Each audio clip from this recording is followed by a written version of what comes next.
Good Monday morning. John chapter 3, verse 12.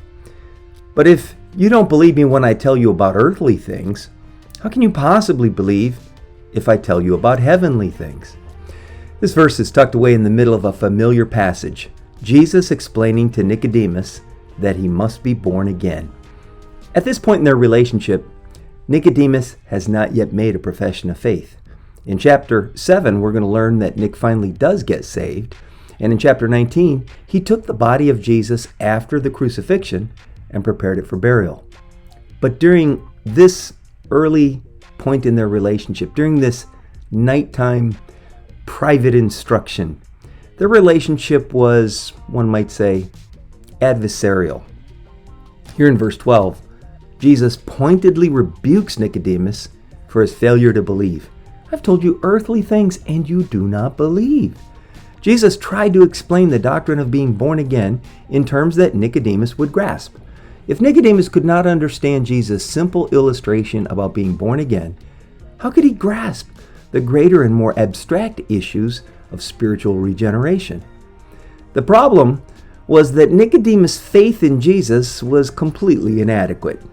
He refused to believe in what Jesus said and who Jesus was. The word believe occurs twice in this verse. Belief. It's central to the Gospel of John and foundational to everything about Jesus.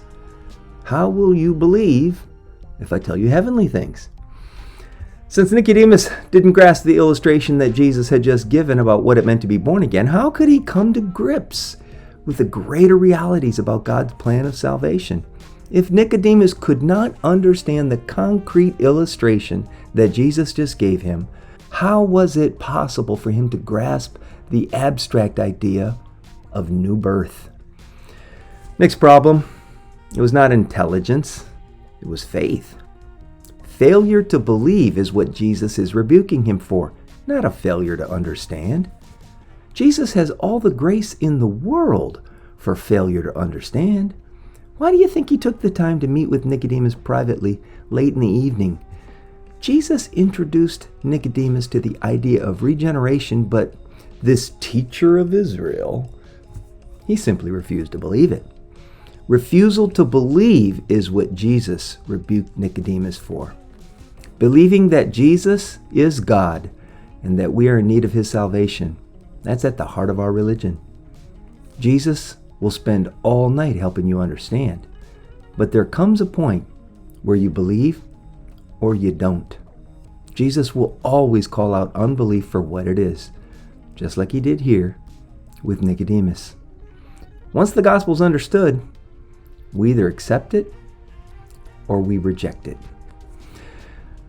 Lord, obviously you're not afraid to create some good tension with someone for whom believing or not believing is at stake.